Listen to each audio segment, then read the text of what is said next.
Alright, so this is what we're working with. This door, so around here you can feel like it's not like completely like going in, but you can definitely feel something ain't right here. So what we're getting ready to do is moving the toilet, and also gotta take this door off. And they got these baseboards on here, I guess because of the tile, but we can still use some glue and put it on there. What up? What up? So basically, this is me here trying to remove this toilet. I'm thinking it's a 1, 2, 3, but it wasn't that way because the actual flinch wasn't even attached to the subfloor. It was just hanging there, but I didn't know that at this point. So I'm trying to figure out what is going on. Why does the damn screw keep spinning and spinning and spinning? So once I was able to remove it, I noticed that it wasn't attached to the subfloor. The flinch wasn't attached to the subfloor. And that is crazy. And that's probably the main reason why it was leaking downstairs and having some issues. But yeah, that's basically what I'm doing. That's taking me so long to remove this toilet.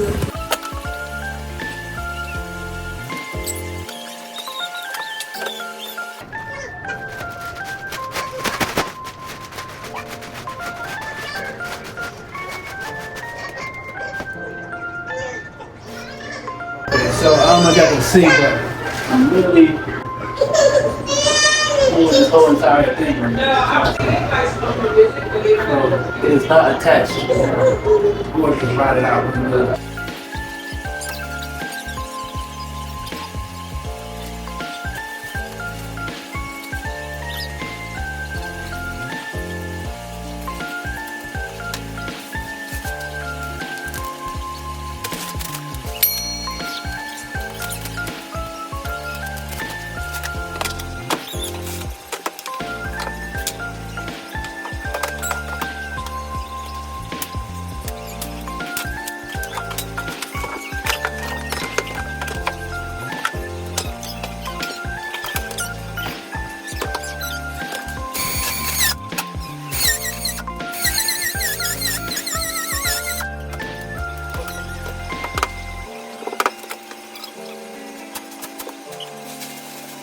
Oh, there's wood underneath.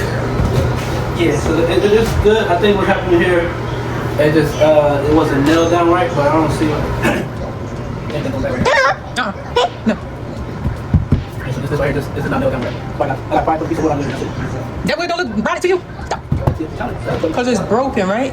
So I think they cut out most of it, and then there's left this piece right here.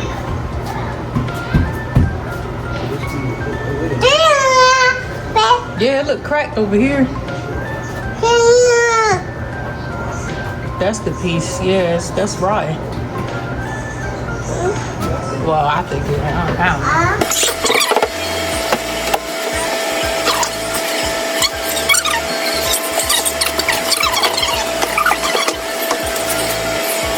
know. So the floor is good right now, but it actually is not in the spot because.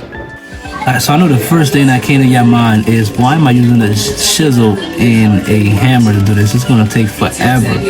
And I keep forgetting that I have a fucking hammer drill. I keep always forgetting that. So I'm going through, I'm like, man, this is gonna take all day. And then all of a sudden, bing, hammer drill. I'm getting this thing done right away. Alright, so I removed all the thin plywood. I forget the size, but I removed that just to make sure it wasn't like moldy up here. But everything up here is solid, but the main subfloor is a bit brittle in this area right here. So what we're gonna do is we're just gonna reinforce, because it's like one section right here. So we're gonna reinforce all this under here, and we're good. And still apply the penumbrum for the mold, and that should cure all the mold that is sitting for about 3 hours. So I'm gonna finish cleaning up, apply that on here, come back in about a couple hours. All right. So this is what I'll be using here to apply the mold treatment, and this is going to dry in about, like I said, about 3 hours or so. So we're going to apply it here. And always make sure you have gloves. This is my mask here that I'm putting over, and also the glasses. So yeah, just throw it on there, and then it'll basically just spray it on there, and then it'll dry. That's basically what it does. And you can see it. Yep. All right, see, so like I mentioned, It's only like this the main thing right here. It's not even, doesn't even go that far back. Just literally right here, little bit right here, and that's it. So I'm gonna reinforce this part right in here, and then right in here, and attach the wood right onto the beams here, and that'll reinforce that. Yeah. So we're back now. It is fully dried.